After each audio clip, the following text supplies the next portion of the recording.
pembelajaran Praba TV, kita masih membahas bab trigonometri dan yang akan kita bahas kali ini yaitu perbandingan trigonometri untuk sudut berelasi. Oke, kita ingat kembali mengenai kuadran ya. Kuadran satu itu yang di sini ya. Jadi kita berjalannya itu berlawanan jarum jam.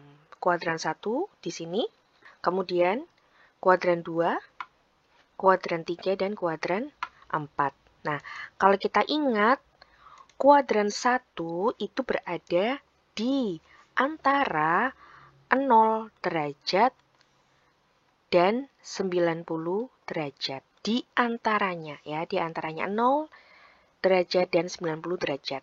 Sedangkan kuadran 2 itu berada di antara 90 derajat dan 180 derajat. Kalau kuadran 3 di antara 180 derajat dan 270 derajat. Selalu bertambah 90 derajat ya. Kemudian kuadran 4 itu berada di antara 270 derajat dan 360 derajat. Nah, melihat ini maka di kuadran 1 bisa kita katakan sudut yang ada di kuadran 1 itu 90 derajat dikurang alfa ya. Kurang dari 90 derajat, gitu kan? Dan lebih dari 360, maka 360 derajat ditambah alfa. Kalau di kuadran 2 bagaimana? 90 derajat ditambah alfa, karena lebih dari 90. Tetapi kurang dari 180, maka 180 derajat dikurang alfa. Di kuadran 3, 180 derajat ditambah alfa karena lebih dari 180 tetapi kurang dari 270, maka 270 derajat dikurang alfa. Jadi kita bisa menggunakan salah satu ya. Sedangkan di kuadran 4 lebih dari 270, maka 270 derajat ditambah alfa dan kurang dari 360 derajat, maka 360 derajat dikurang alfa. Kita bisa menggunakan salah satu di antaranya. Kalau di kuadran 1 bisa kita gunakan 90 atau 360. Ya, begitu juga di kuadran 2, kuadran 3, dan kuadran 4. Nah, di sini untuk lebih mudah mengingatnya, di sini ada aturan mainnya. Nah, aturan mainnya seperti apa? Ini untuk memudahkan kita dalam penggunaannya ya. Jika kita menggunakan 90 derajat atau 270 derajat, maka perbandingan trigonometri akan berubah atau ganti. Maksudnya seperti apa? Maksudnya ketika kita menggunakan sin, ketika soalnya sin ya, dan kita menggunakan 90 atau 270 derajat, maka nanti akan berganti menjadi cos. Ketika di soalnya cos kita menggunakan ini, salah satu ini, maka berubah menjadi sin. Kalau tan berubah menjadi kotangan. Kemudian, jika kita menggunakan 180 derajat atau 360 derajat, perbandingan trigonometrinya tidak berubah atau tetap. Maksudnya, ketika soalnya sin, kemudian kita mengerjakannya menggunakan 180 derajat atau 360 derajat, maka dia akan tetap sin. Cos akan tetap cos, tan akan tetap tan.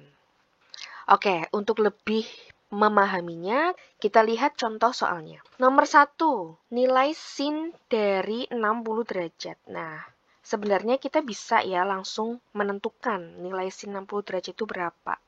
Karena kita sudah hafal ya di tabel untuk perbandingan trigonometri sudut-sudut istimewa. Karena 60 derajat ini termasuk sudut istimewa. Kita juga nanti akan menggunakan sudut istimewa di dalam pengerjaan ini. Oke, sin 60 derajat. Sin 60 derajat itu berada di kuadran mana? Dia berada di kuadran 1. Kuadran 1 maka nanti bisa menggunakan 90 derajat dikurang alfa atau 360 derajat ditambah alfa. Nah, kita akan menggunakan yang mana? Yang atas atau yang bawah? Yang mendekati 60, 90, maka kita menggunakan yang 90 derajat dikurang alfa. Sin 60 ini berada di kuadran 1, maka hasilnya nanti akan positif, gitu ya. Ini kita tulis dulu, sinnya sama. Nah, 60 derajat ini yang akan kita ubah ke dalam bentuk ini. 90 derajat. Supaya menjadi 60 derajat, maka dikurang 30 derajat. Oke. Terus, ingat, plus ini nilai positif atau negatifnya itu lihat pada soal, ya.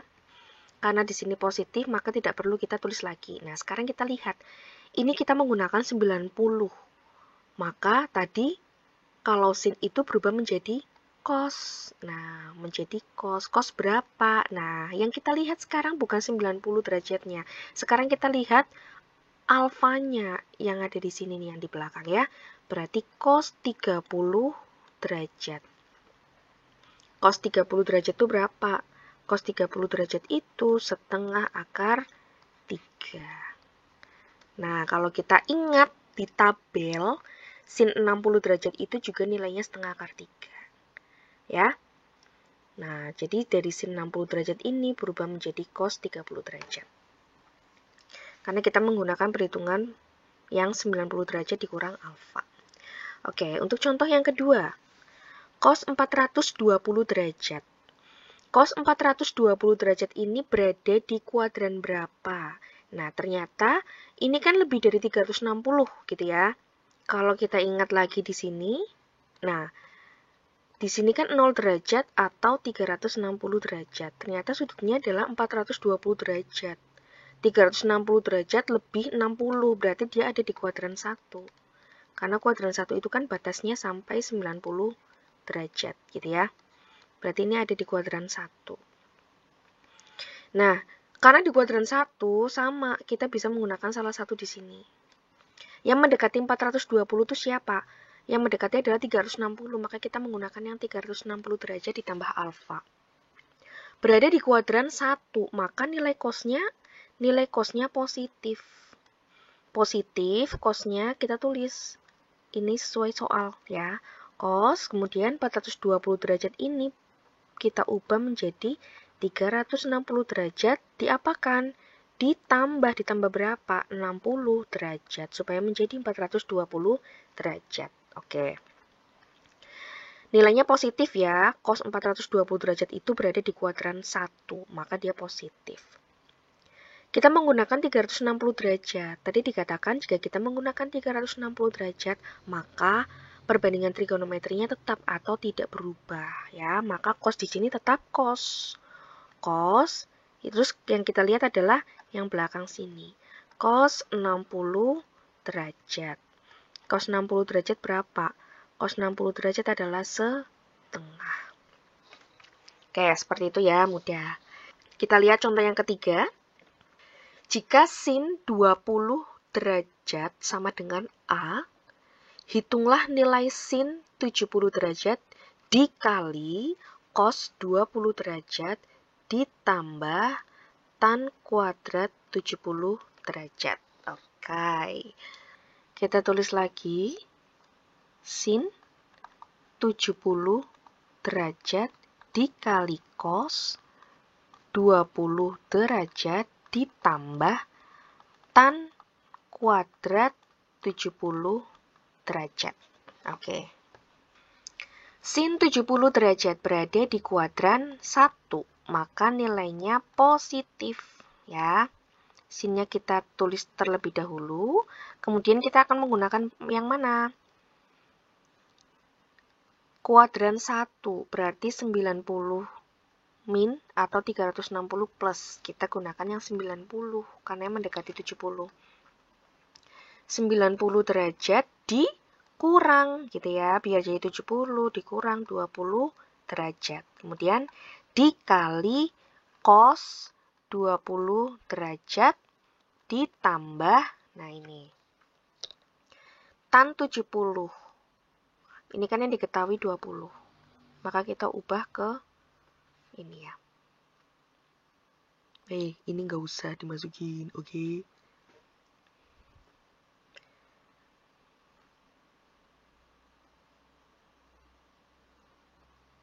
Ditambah tan kuadrat 70 derajat. Maka di sini tan 70. Tan 70 itu berada di kuadran 1. Nilai tannya juga positif. Maka langsung saja, di sini kan sudah positif ya, sini ya. Maka tan kuadrat 90 derajat dikurang 20 derajat. Ya, supaya menjadi 70. Oke, karena di sini kita menggunakan 90, maka sin ini berubah menjadi cos. Ya, positifnya sudah tidak perlu kita tulis lagi. Cos 20 derajat dikali cos 20 derajat. Ditambah, nah ini. Kita menggunakan 90, maka tan tadi berubah menjadi kotangen. Kotangen kuadrat 20 derajat. Oke, maka ini cos 20 derajat dikali cos 20 derajat. Cos kuadrat 20 derajat ditambah kotangen derajat. Kotangen kuadrat 20 derajat. Nah, sekarang kita cari caranya bagaimana. Kita lihat yang diketahui. Yang diketahui adalah ini ya. Oke. Yang diketahui adalah sin 20 derajat sama dengan A. Oke. Kita ingat kembali segitiga siku-siku. Yang diketahui adalah sin 20 derajat sama dengan A. Nah, A itu kan artinya A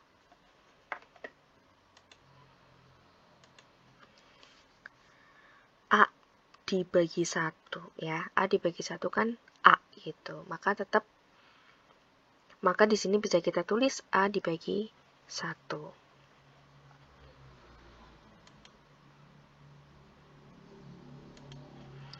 Maka kita misalkan 20 derajatnya itu misal di sebelah sini. 20 derajat ya, sudut yang sini. Sin itu aturannya kalau pada segitiga siku-siku si demi.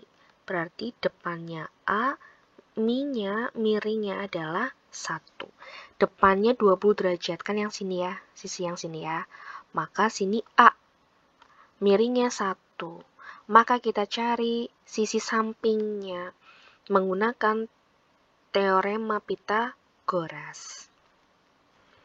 Akar dari ya, yang miring dikuadratkan. 1 kuadrat itu 1 dikurang yang sini dikuadratkan A kuadrat. Oke. Nah, kalau sudah seperti ini, bisa kita lanjutkan menghitungnya. Cos kuadrat 20 derajat. Cos itu adalah kosami ya. Kosami, samping miring. Sampingnya siapa? Sampingnya adalah akar 1 dikurang A kuadrat. Ya, karena kita melihat sudut 20 derajatnya di sini. Maka sampingnya adalah yang bawah sini. Sami, samping per miring. Miringnya adalah 1. Jangan lupa ini dikuadratkan, karena yang ditanyakan adalah cos kuadrat. Ditambah dengan kotangen 20 derajat. Kotangen itu kebalikannya tan. Kalau tan itu depan, tadesa ya, depan per samping. Maka kalau kotangen itu samping per depan. Nah, sampingnya siapa? Sampingnya sama ya. Akar dari 1 dikurang A kuadrat dibagi dengan depannya siapa? Depannya adalah A. Jangan lupa juga ini dikuadratkan, karena yang ditanyakan adalah kotangen kuadrat. Sama dengan masing-masing kita kuadratkan. Akar dikuadratkan, akarnya hilang. Tinggal 1 dikurang A kuadrat. Dibagi dengan 1 kuadrat itu 1. Ditambah 1 dikurang A kuadrat, ya akarnya hilang. Dibagi dengan A dikuadratkan, A kuadrat. Nah, ini akan kita samakan penyebutnya menjadi A kuadrat. Maka yang atas menjadi apa? A kuadrat dibagi 1 itu A kuadrat. Maka yang pembilang yang ini dikalikan dengan A kuadrat semua ya. A kuadrat dikurang A pangkat 4 ditambah 1 dikurang A kuadrat dibagi A kuadrat.